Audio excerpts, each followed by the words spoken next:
Welcome to the Smart Legacy Podcast, your resource for protecting assets and securing your future. Hosted by Stockton and Kandt, join us as we cover essential estate planning and elder law topics, such as wills, trusts, and Medicaid planning. Stockton and Kandt, your trusted attorney advisors in safeguarding what matters most. Welcome to another episode of the Smart Legacy Podcast. I'm attorney Glenn Stockton. I'm with the firm of Stockton and Kandt. I'm a managing attorney, and I'm here in studio today with my partner attorney and my daughter, Sophia Kandt. So, Sophia, welcome. Thank you. So we have offices here in Kansas City, Overland Park, and Gardner. We do estate planning and elder law. And today, you've got an interesting topic that we're going to take on. So why don't you introduce what we're going to talk about today? Okay. So today we're going to talk about the different common myths that we hear when we sit across the table from our prospects, the different myths around estate planning and elder law. Dispelling the myths. Dispelling the myths, yes. Of estate planning. Yes. So, if you search online, you'll see every kind of, advice out there, and they're not from attorneys.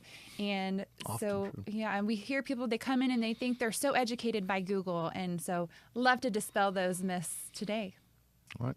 Well, get us started. Okay. What's one of the big myths we hear? Okay. So myth number one, wills avoid probate. I had heard that myth before I went to law school. Is when I was in law school, I learned, that's not true. I thought wills avoided probate, but Nope. you're going to tell us that's not true. Right. And so wills, by its very nature, have to go through probate.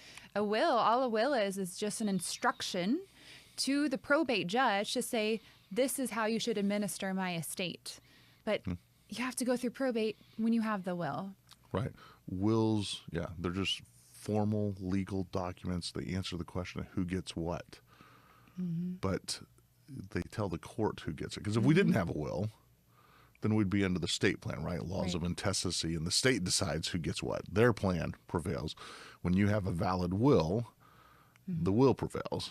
But in order for a will to be determined, it has to be admitted to probate, right? It has to be filed with the court before a probate judge and asked to be admitted as the valid will. But before the court will admit the will and appoint the executor to carry out the terms of the will, the court's going to require that the will be we have to prove up the will. And notice has to be sent to all the beneficiaries named in the will, as well as all the people that would have taken under that state plan, the do-nothing plan, we'll call heirs at law. And that's because one of them may come forward and say, wait a minute, they may challenge the will, right? Wait a minute, that mom was under undue influence. Mom was not competent at the time she signed it. Wait a minute, that's the old will that was done in 1987. There was another one done in 2007 that superseded and replaced that one. But once the court is convinced that they're dealing with a valid will, then they will appoint the executor to carry out the terms of the will, and that will govern who gets what, not the state version of that. So, myth one, wills do not avoid probate. Wills guarantee probate. It's just you got to choose who gets what and who's going to be the one administering your estate. Right. And I hear that all the time. People come in and they say, I already have a will, and they say my goal is to avoid probate. So myth one, false. Myth number two is, well, I have a will. That's all I need. All I need is a will. And because it's a myth, we know that that's false. False once again. It is. Wills, by their nature, don't do anything until we die, right? Right. That's the only purpose of the will, is to administer your estate upon your death through a will. And so while you're living, it does nothing for you. And so if you become incapacitated, a will does nothing for you. It doesn't protect you at all whatsoever. Need to go in a nursing home. The will answers who gets what, and if you have a guardian, need a guardian for minor or dependent children, that's where you would name it. But going through probate does nothing for us while we're alive. It doesn't help us if we're nursing care, if we become incapacitated. Right. So. And as we talked before, probate, for those of you who don't really know probate, what is probate? Well, probate is expensive. It's public.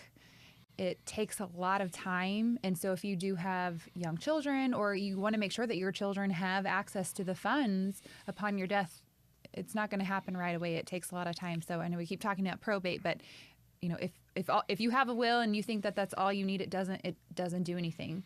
I think too, because focus, all I need is a will. Well, let's think this through. I mean, that's probably not, because it's not going to help us during our lifetime. It doesn't help us during incapacity. It's not going to help avoid if we have minor dependent children. Right. It's not going to avoid the conservatorships and guardianships. In fact, it's going to necessitate those things. But there's other things that wills, they in addition to going through probate, they're just not protecting us to the level that we want them to protect us. So it's not that we are anti-wills. I think for a lot of people the will may be it, but we're going to make sure that will has been circled around by some other documents to deal with what can happen during our lifetime. But yeah, all right, so we've dispelled myth number 2, all I need is a will. Okay. So myth number 3, I've already done my estate plan. I'm done. I don't need to do anything more. It's already done. False. That's false. Why would that be false? I did my will. Why do I need to do anything more? Even if you did a trust, even if you did the best type of estate plan, you have to revisit your estate plan. There's law changes all the time, family changes, right? You may have birth in your family, death in your family. Maybe a child of yours is remarried and changed their last name. Maybe you have acquired new property, new assets. Maybe, there's so many changes that are constantly happening that if you have an estate plan, it requires you revisit it at least every couple years, but we would recommend on an annual basis. Right. No, good planning, to me, we need to look at it. And that's the problem that we see, is that people treat estate planning like it's a transaction, that it's all about the documents. And once I get the document, I'm good. I got the doc. I got my estate plan done. No, that's wrong thinking. But so many people, including so many attorneys, treat it that way. That's just about the documents themselves. So they treat it as a transaction, and they're not reviewing it. And things get outdated over time. And we see change the people that we've named to make decisions in those cases, sometimes through just the aging process or just through the change in family relations and various things, that's no longer the person that we would want to be in charge of money. We've named our parents who may not even still be living, or we've named somebody to name, but now we'd like it to be our children because now our children are grown and adults and want it to be them. So when we review our estate plan, what we encourage people to do is to confirm your plan choices, right? We like to do it annually. We call it the annual review process. We want to do that for all our clients. I tell the clients here, take us up on this. Let's create a cadence of coming in one time a year and just putting our eyes on this thing and let's talk. We're not charging you for that, meaning we don't charge our clients. We've always seen that to be a win-win. We're not charging clients, so come in, but we benefit because if our clients have future legal needs, they're far more likely to look to us and our firm than the attorney on the street. We come in for that annual review meeting and we're confirming plan choices. Here's who you named to make financial decisions if you can't. Here's who you've named as the executor of the will. Here's who you've named as the trustee of your trust. Here's who you've put in the backup positions. Here's who you've named to make healthcare decisions. Here's who you've named as your beneficiaries. Those types of things. We're just confirming the choices that you made when you created your plan. Is this still the way you want it? Because this stuff can be adjusted over time. We can amend, we can change as life changes, but you got to review it and make sure, yep, that's who I still want there. Do I have the right people named as guardians for children? All those things. We go through, we confirm plan choices.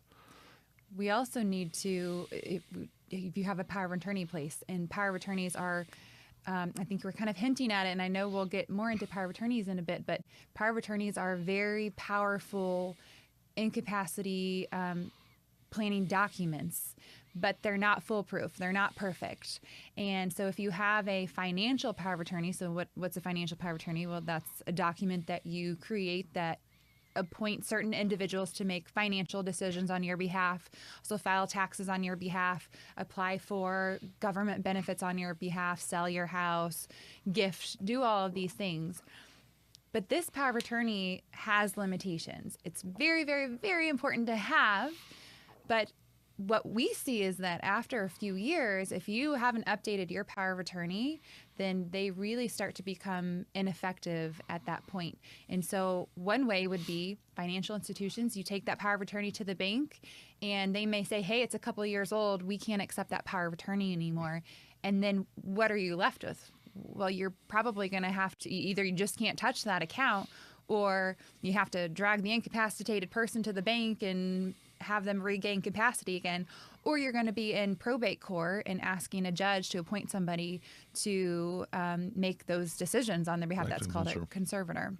Yeah, and I tell people, think this through. There's nothing in the law that says a power of attorney expires, but there's also nothing in the law that says a financial institution, a bank, or anyone has to honor a power of attorney.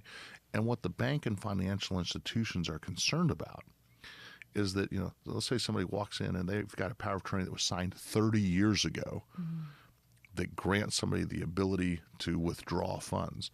And that person comes in 30 years after this document's signed and says, I want to take $1 million out of this account. Good luck. Right. That bank or financial institution's very concerned, like, how do I know this thing's still valid? This thing was dated, 1995. I'm not sure if this thing's still valid. So they get concerned. Well, what if it was only 15 years old, 10 years old? Most banks and financial institutions have a 5-year rule. It's kind of an informal policy that just says if a power of attorney is more than 5 years old, they're too worried that things have changed, and they're just going to say, I'm sorry, we're not going to accept it. Right. And we'll see some banks do, when I said before that power of attorneys, they're not the perfect document either, because when they do get older and some banks, some institutions just flat out won't accept your power of attorney. So it's not the only vehicle, tool that you want to use upon your incapacitation, but it's a very strong document. But also in Kansas, for instance, if you don't specifically state every power that you want to give your agent, you don't get it. And so you'll see oftentimes people will come in and they'll bring their power of attorney documents, 10, 15 years ago. And they say, this myth is that I already have it done. I already have a power of attorney in place. And I just want to say, no, you don't. It doesn't give you your power of your agent any power, because laws have changed. And if you haven't specifically stated that you're giving them a certain power, they don't get the power anymore. So it's essentially ineffective. Or very limited, at least, right? So, yeah, when I first started practicing, so you've been dealing with your whole life where you have to specifically enumerate things. I mean, during your career, you've had to have that. But when I first started practicing, a general durable power of attorney is all anyone needed. And there really, there were still probably some concerns, if one was 30 years old, but we had banking relationships often with small community banks. The bankers knew who you were. It wasn't nearly as big a concern as it is in today's world. But it really started in Kansas. It started in 2002 when the state legislators said, wait a minute, we have this thing called the homestead protection, and we're giving, grant people the authority to sell their home, alienate their homestead through this document. And if I'm not sure that they really meant their home, which is constitutionally protected in Kansas, the homestead is.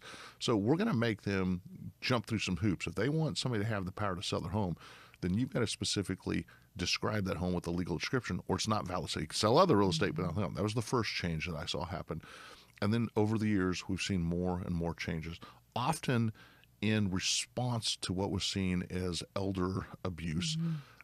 Well-intentioned. I'm not sure that the effect of the law, the problem was the bad actors, not the documents. And what we did is we invalidated a whole lot of documents through the change of law. So if you have not updated your power of attorney within the last 5 years, you need to go in and see an attorney. Come see us at Stockton Law. We can help you. Stockton and Kandt, StocktonLaw.com, to get an appointment. But if you come and see us, we will help you get that updated. Easy process to update. And with our clients, we like to do that on an annual basis when they come in with their annual reviews. I just want fresh ink right on that signature line. It's got a new date on it. Re-sign it. Come in. but we got to update the power of attorney. Keep your plan up to date, confirm plan choices, make sure things are titled properly, beneficiary designations are all in place to make sure the plan works. Okay. Well, myth number 4, you ready for this one? I'm ready. It's so similar. All I need is beneficiary designations or power of attorneys. So we just really talked about this one a bit, but is that all you need? Well, it depends what you're trying to accomplish, right? I hear this one a lot because there's a lot of financial advisors out there telling clients, oh, you don't need this, you don't need the trust. All you need are the power of attorney and beneficiary designations. We can put beneficiaries. And this is what I would tell people. Well, there's some truth to that. If your only goal is to avoid probate at death, that's the only goal you have. We always tell people, don't overcomplicate things, keep simple. Beneficiary designations are a great way to do that. And we can put beneficiaries on virtually everything you own, right? You probably already have beneficiaries on your retirement accounts, your life insurance. We can put beneficiaries on your real estate. Kansas, we do that through what's called a transfer on death deed. Missouri, we call it a beneficiary deed. But it's we have to file the deed in with the Register of Deeds office while you're alive, and just says, if I still own this property at the time of my death, this is who I want to go to. And all they'll have to do is supply a certified copy of the death certificate, and the property goes there. So it won't go through probate. So beneficiary designations avoid probate at death. Initially, right? Initially. If you name the beneficiary and then they die, well. Yeah, right. Yeah, so as long as the beneficiaries do their part and they stay alive and well, they're out of probate. But for me, to pass property, a beneficiary designation would do that. But that's it, right? What if I become incapacitated? Does it avoid, probate through conservatorship and guardianships? Living probate? No, not going to help us there. Is it going to help us if we need nursing care and need nurse home? Is it going to help protect the assets? Does it provide any asset protection planning? No, doesn't do any of that. It can get complicated when we have multiple beneficiaries. Hey, I'm going to leave this to my 5 brothers and sisters, and I'm putting all their names on, and now when they want to go sell it, or the 5 kids, and they all have to come in, and they've all got to sign the deed to sell, and they've all got to agree. Again, it has limitations. So, is all you need a beneficiary designation? No, not unless your only goal is, I don't want this asset to go through probate at death. Right. But that's all it's going to do for you. Yeah, and then as we just talked about too with power of attorneys, there is a limitation to how well they work. And so oftentimes we like to, if we can go the trust route, a trust is a much stronger incapacity plan. So a power of attorney has its limitations. When you have a trust in effect, we talked about probate, or will. A will only goes into effect upon your death. Well, a trust is effective when you set it up, as long as you've done it properly and you've retitled your assets into the trust, right? Remember, if we talk about the trust like a safe, we've created the safe, and then we retitle all of our assets into the name of the trust, the safe. So our house, we retitle, now it's owned by the trust. Our bank accounts owned by the trust, life insurance owned by the trust. So when you become incapacitated, it's already, all of your assets are in the trust. So we're not relying now on this power of attorney with significant limitations and the agent to go to the bank and say, hey, I need to pull money out and pay for their expenses out of the account, and here's my power of attorney. And they say, oh, it's 5 years old, I'm not going to accept it anymore. When it's your assets are in the trust, they're in the trust while you're living and well. They're in the trust upon your incapacitation. And if you've got dementia, any of those concerns, now we talk, think about the trust like a safe, right? While you're living in well, most of the time you have the key to the safe, so you have the power to manage everything. Upon your incapacitation, now you're handing that key to the safe to the next person. So that's the successor trustee. And so upon your incapacitation, the successor trustee has the ability to manage everything for you. It's so easy. And then upon your death, it's still in the trust. There's no real big change at that point. And so power of attorneys, if that's what you think, all you need is a power of attorney and beneficiary designations. If your only goal is to avoid probate initially, that's not, that's fine. But for any other purpose, and most of why people come in to see us is for other purposes, that's not going to be enough. Right, it really is. And so, to kind of double down on what you're saying here, powers of attorneys, well, I think they're an important document. Everybody should have one, even if you have a trust. These are important documents, and they, allow people to deal with, Medicare billing questions and Social Security Administration, a lot of things they can do. But when that becomes your primary, incapacity planning document, deal with finance department, we run into issues frequently. A lot of the larger institutions don't want to honor power of attorney. We see it happen frequently, where they can't deny the trustee. So I tell people, we tell people, think of a trust as being like a safe. We are creating this safe. We're putting the assets into the safe. We call funding the trust. We keep the key to the safe, and then we're giving somebody else the backup keys. And those people, the backup keys, when they take over, they're in charge and they can't be denied. Kind of like a corporation. A corporation would be another type of legal safe. So a trust is one type. Well, a corporation's a safe. And, take the Coca-Cola Corporation, they've got it in, the CEO is the corporation, he can manage the assets, make decisions for things. And if the CEO falls out of a chair with a stroke, a heart attack, dies, whatever the case is, Coca-Cola doesn't really miss a beat. They've got an interim or a successor CEO who steps into that role and manages Coca-Cola just like before. Well, the same thing with a trust. You've named that successor CEO called the successor trustee who comes in and manages that trust, and we don't need the courts involved. Right. It puts us in such a stronger position. Does that mean everybody needs a trust? No, that is another myth, really. Not yeah. everybody needs a trust, but if those goals are important to you, then a trust is your route. Yeah, that's what we tell people. If the things that a trust can do for you are important to you, then we need to look to the trust, because we're not going to be able to do it with a will. We're not going to be able to do it with a power of attorney. If these things are not that important, because there can be other ways, as my grandfather used to say, there's a lot of different ways to skin the cat, that goes in. I mean, that we can get, if we know what the goal is, what is we want, that's the first thing. We have to create clarity around it. What are we trying to accomplish? And there may be ways to get there, but a trust can be such an effective way, and it unifies things, it pulls together. It's in the long run is often inexpensive. And so here would be a myth. I'm not sure, don't know if this one's on your list, but here would be a myth that I would throw out there that I read to. A will's cheaper than a trust. Wrong. I'll tell you that one's wrong. Yeah. Absolutely. Yeah. So if you have a will, typically initially upon setting up that will and drafting the will, it is cheaper, and it may be a couple $1,000s cheaper, but you're saving that up front initially. But what you're doing is putting that expense on the back end on your children, because now with a will, we talked about a will by its very nature has to go through probate. So you're ensuring probate. And now through the probate process, you've got court fees, filing fees, attorney fees, mailing fees, publication fees, appraisals. You've got all of these fees that really add up and dip into what you're leaving. And so at the end of the day, those people who have done a will, well, they oftentimes are spending, and especially if we have family that actually start to fight, because remember, a will is public, and now we've got to provide notice to all these people who may be a potential heir. You're inviting a lot of potential conflict. So if we have any fighting, even if it goes a smooth process, at the end of, once you've settled everything and the court has settled everything, you've lost more money than if you just did the trust on the front end, paid the money up front, and now it's that smooth transition. You've gotten all the benefits in the trust.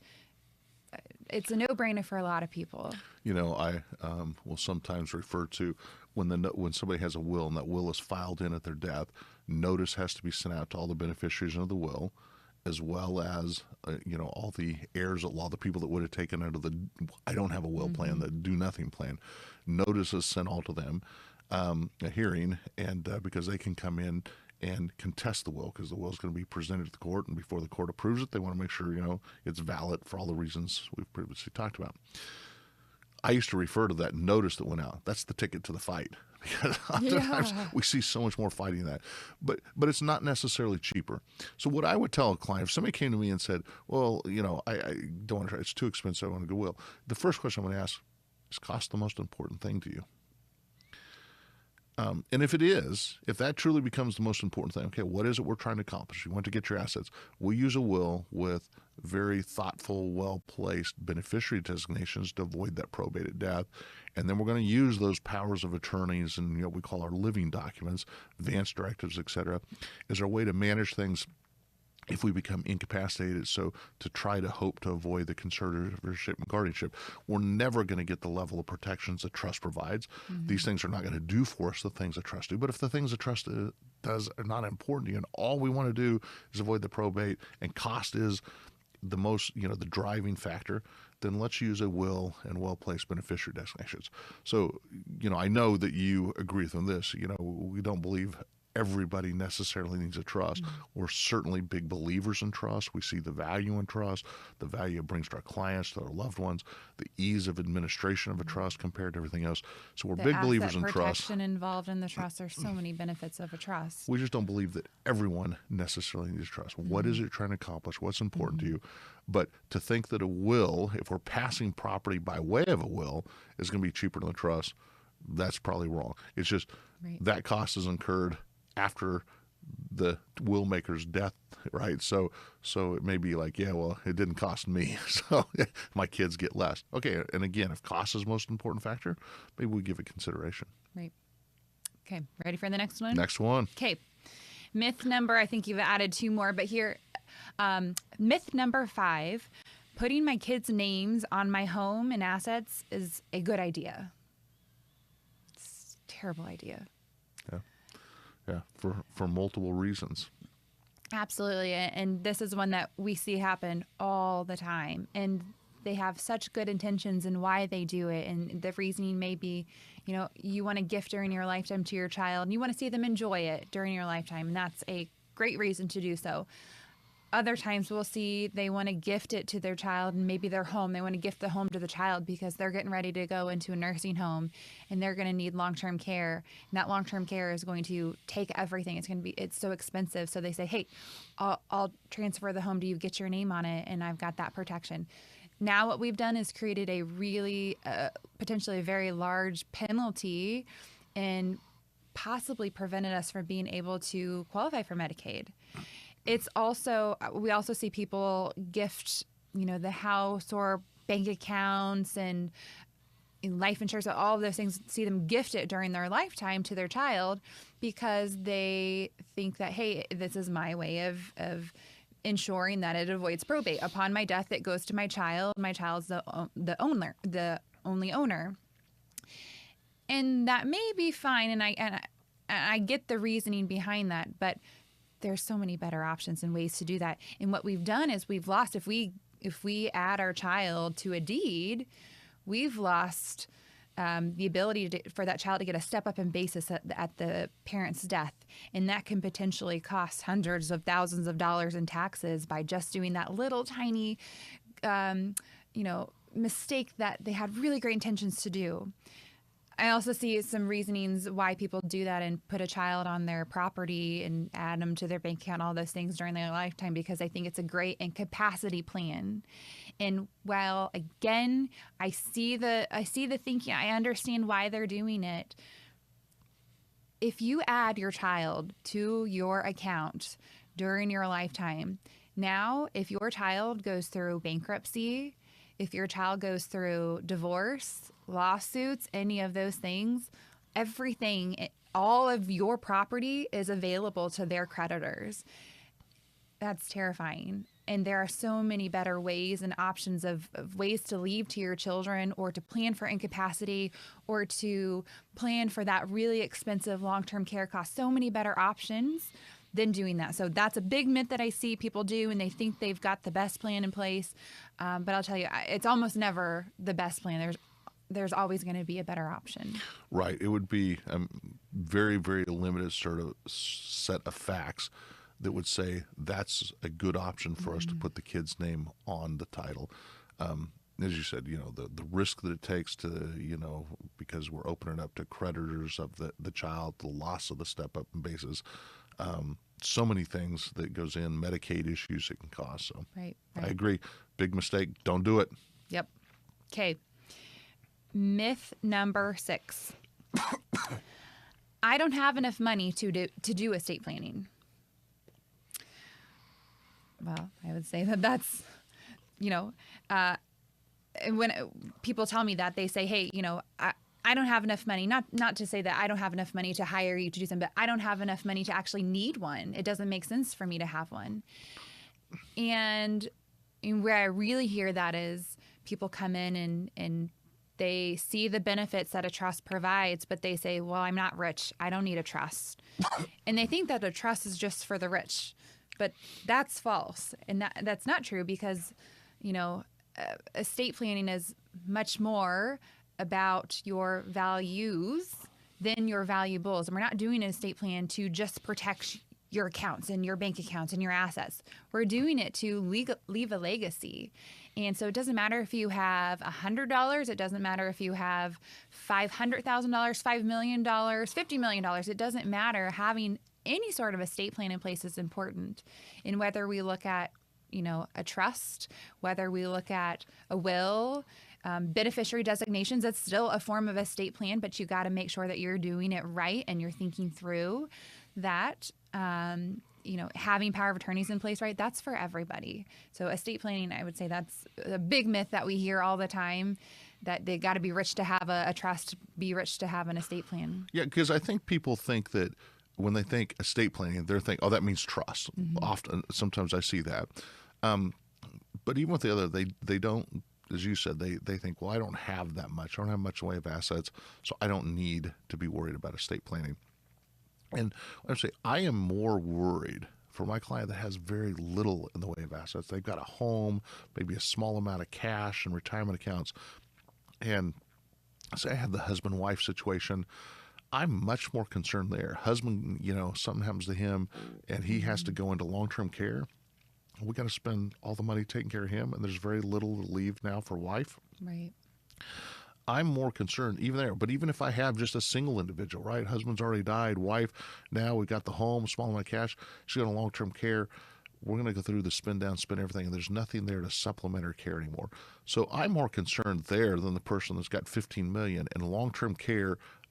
They can afford it. They're still worried about it, and there's still things I think they should still do some planning. Expensive. And it's still expensive. We can plan, but they can withstand that cost much better than the person who has very little. Mm-hmm. So, yes, I would agree with you 100% that you never have too much money or too much in the way of assets to do estate planning, and you never have too little in the way of assets to do estate planning, because it's not all about the assets. It's not all about the valuables. Have we appointed people to make healthcare decisions?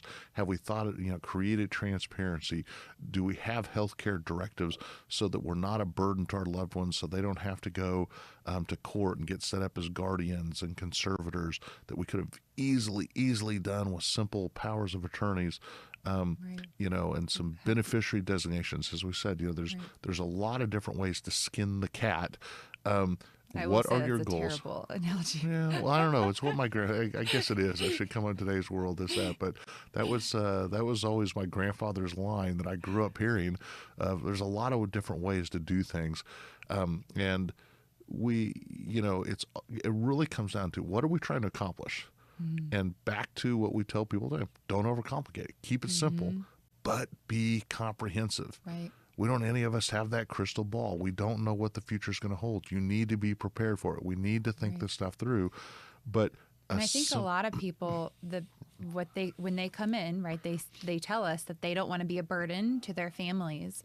And it's not about the money. It's not about, making sure that their children get rich upon their death. It's not about that. It's about not being a burden to their children. And so planning ahead in advance, telling your children what you want when you get into that situation, planning for your funeral. You can do that.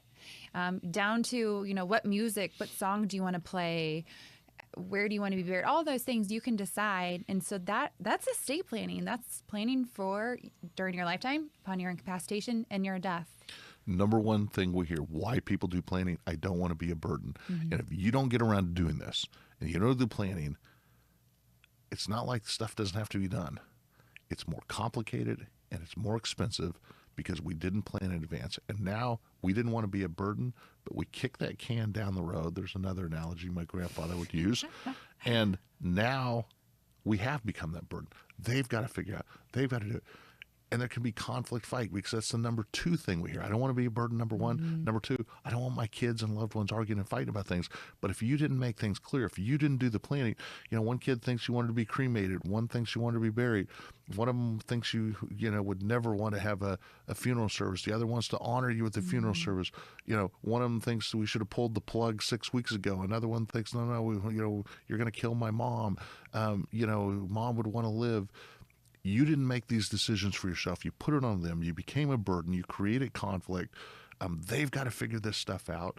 They're coming in and planning your funeral. They got the call at 2 a.m. that you passed. They've been up all night long talking to family, friends, wishing the funeral home at 9 o'clock the next morning. They're making decisions. They came out spending a whole lot more money, and it was a burden on them if you'd have just done some of this planning yourself. So good estate planning is comprehensive.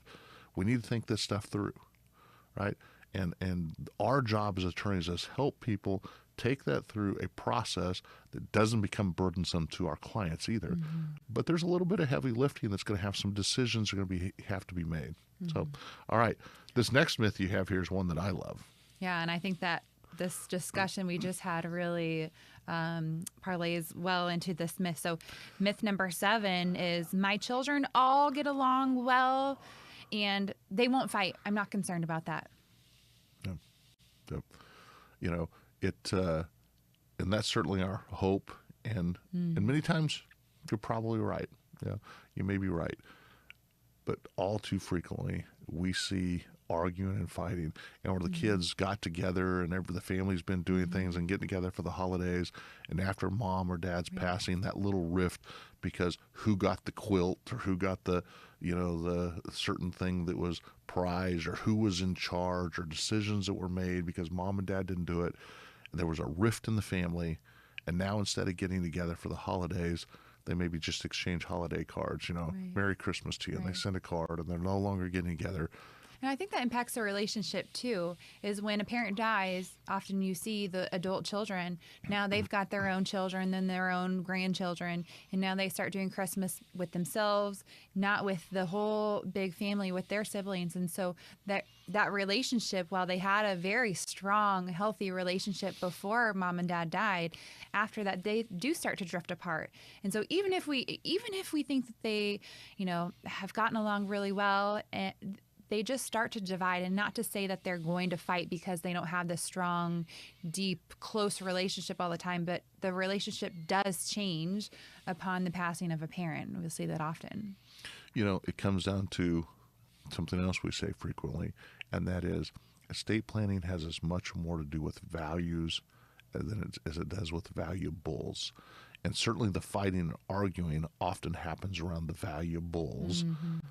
But it's the values of family unity, family peace that we bring along, that not be a burden, the ease. And hopefully we're instilling family values in the family during our living years. But certainly taking those things into consideration and making sure we have a plan in place and we've created clear direction. We love to do the family meeting, right? Where we have a family meeting. Once mom and dad get the plan in place, bring the kids in. We're not asking the kids what we should do. We say, hey, mom and dad have a plan in place. Here's what you need to know about the plan. Here's where we're going to find things when the time comes. Here's what your roles are. Right. And oh, by the way, if you argue and fight about things, I tell them, I wrote in the plan, mom will come back and haunt you relentlessly for the rest of the days of your life. So don't do it. It's very effective, I'm sure. It's in the plan, right. But the point is, if we're transparent, so if we create the transparency, if we're clear, we've given them directions of what's to happen, they know where to find things, we're a lot less burdened. It's not that there's nothing to do. There's still things to do when someone dies, whether we've done good planning or not. The good planning just makes it easier, gives direction, and hopefully creates a lot less conflict. So get the planning done. I'd like to do one more. Okay. Finish it up with our last myth. All right. So last myth is, and we hear this a lot, I don't need an estate planning attorney. I can do this all on my own. Well, some people do, and it works out okay. What I would say, that's false. when people try to do their own estate plan, they haven't been trained to know what the options are. There's a lot of complexity involved in estate planning. And we've talked about before, you got to be comprehensive in your estate plan for everything that may or may not happen. Right now, something simple is you may not own farm property. What happens if later down the road, you're incapacitated, your trustees, whoever that may be, decides to sell your cash and there's a really good investment property down the road and they purchase farm property? Well, you've done that simple online will and you didn't discuss in the will or the trust how to manage and deal with farm property. Well, now you're back in probate court. If there's an issue, you're in court, not probate court, but you're in court having a judge pay money, attorney fees, filing fees, all those things, and having a judge determine what happens now that you have farm property. Little things like that. But when's the time that you find out that your will or your power of attorneys, all those documents that you've done, doesn't actually do what you thought it does? When you're in a crisis and you actually need them to work, when you're dead or you're incapacitated, that's when you need them to work. And so you're investing, you're counting on these online estate plans that are very generic and cookie cutter, simple, not giving you a lot of options when you create it to do what you need it to do. And as an estate planning attorney and an elder law attorney, when I see people come in and they've got these cookie cutter online wills and estate plans, I don't like it. But I'll tell you, as a probate attorney, we love it, right? Because that's where we see the most problems is when these people have done this plan. You either need us now or you need us later. We'll go in. So whether it's online and do that, but I'll also see them, I've seen, a lot of financial advisors and they're using either online through software. Vanilla, I think is one that's out there. But different software, or they've got some relationships with attorneys that are doing very, very basic plans and they'll do it at some discounted rate. And as we think of things with this four-legged stool of estate planning, and the one that those plans are never, ever going to address is the long-term care planning piece. What do we do? Why? Because in order, the decisions that have to be made to create the estate plan, are we granting grantor trust status or not? That impacts whether or not these assets count in. It also affects the tax planning side. Do we have that? Do we give a power of appointment, general power of appointment, a limited power of appointment, a testamentary power of appointment? Those are decisions, unless you're trained in the law, the software is not going to give you those options. Why? Because there's too many factors that go in to make sure what's the right determination. So a good qualified estate planning elder law attorney is going to help you make the decisions that make sense for you and your loved ones. And so there are certain situations where I tell people, well, again, if all you're trying to do is avoid probate at death, that's your goal. You don't even necessarily need a trust or that use beneficiary designations, but those wills and trusts can work for you to do online. But if you're going to do any of this other stuff, which I think there's great value in doing. All right, we're at the end of our time coming in. I think this was a fun one. That was a fun talking one. about dispelling the myths of estate planning that come in and just kind of wrongful thinking about some of these topics. All right, so we're going to wrap up here as we are out of time. I would encourage you listeners to subscribe and share to this podcast. We hope you find this to be a good use of time and that we are providing you useful and relevant information so that you can help make better decisions about the best plan for you and your loved ones and your family.